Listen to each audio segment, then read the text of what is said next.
Welcome back to the channel. It's Brian from Brian's Action Figure Reviews here. Today's review is from the WWE Elite Series collection. This is from the Survivor Series wave, and it is the recent Rick Rude Build-A-Figure wave. Today's figure is, of course, the absolutely crazy Ultimate Warrior. Again, another childhood favourite for me. I absolutely loved the character, the energy, the craziness, the passion that this character showed. Little did I know, he wasn't the best guy in real life, but that doesn't matter. This is a figure review, and I'm very excited to get my hands on this figure. I do have the Ultimate Edition one as well, but I wasn't too happy with it, so I was always looking for another Ultimate Warrior figure.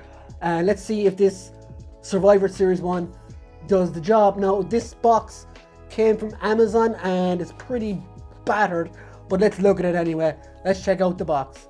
So let's check out the box for the Ultimate Warrior. And as you can see, it does have a lovely picture of the Warrior down there in the left corner, him looking crazy as all shit. And you do have Rick Rude here as well, fully baffed, and you do get two different heads for Rick Rude plus different hands for the Warrior. Now, as you can see, this box is falling to bits, but there is a nice picture there of the Warrior on the side. As you see, it's kind of half opened already at the top. On the back, you've got the Warrior here busting a gut to get through the crowd, and the other ones in the line, of course, Becky Lynch, AJ Styles and Drew McIntyre, and you get to see the baff here as well. On the side, Ultimate Warrior. On the top, Elite Collection. So yeah, let's not waste too much more time and get him out of the box. So here is the Warrior out of the box, and this is a fantastic rendition of this character. As you can see, going around, he's got on his trunks the only survivor from Survivor Series, and yeah, like the tassels and everything are the same as his previous figures. They can come off individually, and they are a bit difficult to get back on, so I wouldn't recommend it unless you plan on leaving them off. His hairstyle, of course, is a little different as well, as you can see, going around there. And this is pretty much iconic outfit for the Warrior. Otherwise I wouldn't have bought him, but I did get him for a really good price on Amazon. 14 euros I think it was, with Prime obviously. But yeah, this figure is really awesome, and I'm going to get him down off the swing-a-majig now and go through the articulation, accessories and everything else. So let's go. So let's continue on with our Ultimate Warrior review, and as you can see up close, he really is a great figure. Now, what I want to start off with first is some accessories. Now, Warrior doesn't come with a whole lot, and I would say it's because of the deco, which is what the usual Blame game they use. He does come with the tassels, of course, which all come off, and no, I'm not removing them because they are quite awkward to take off, or sorry, to put on. He does come with two heads for the Build-A-Figure for this wave, which is Ravishing Rick Rude. This is the DX version of here, and this is like the 80s Rick Rude version. And other than that, all he comes with is two sets of hands, two for grabbing the ropes and going shaking the ropes, and two for punching, which by the time the Warrior got to the ring was in no shape to do.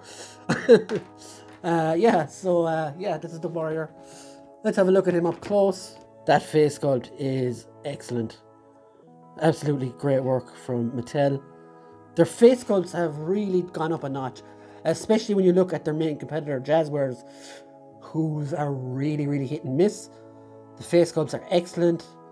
The paint is done really well on the costumes, and there isn't a lot to complain about. And like I said before, since they've added the double joints to the elbows, they've really like, the figures now are well worth it. So like articulation wise, he's got all the same stuff. He's got double jointed elbows, the hands go in and out, the head goes all over the place where you want it to go. You've got, of course, the ab crunch here, the waist swivel, and all the usual stuff. Again, my only complaint about these is the ankle articulation is pretty bad, but you can get over that because you can maneuver it into all sorts of places. And yeah, like, the Warrior is excellent. I really like this figure, very much more than the Ultimate Edition one I had before. So here's the Warrior next to a really majorly too tall Eddie Kingston, and that's a terrible figure, sorry. And here he is next to his old 80s rival, who is in the middle of something, definitely over here, Hulk Hogan. So yeah guys, this Warrior is a fantastic figure. If I was to rate it out of 10, I would probably give it an 8.5, just because I rated it a little bit low, just because it doesn't come with like a WWF Championship or some other sort of accessory, although Warrior himself was mainly an accessory. And to what? I don't know, but yeah. So this figure is really good. I give it an 8.5, just for lack of accessories, and I think that's because it comes with a Build-A-Figure part as well. And I do know these Survivor Series, these pay-per-view series figures tend to be a little more expensive as well. So I was very happy to get him on clearance from Amazon Prime, and that's usually how I do my wrestling figure shopping. So yeah, I hope you guys enjoyed the review, and stick around for a few pictures at the end, and we'll see you on the next one, guys. Bye!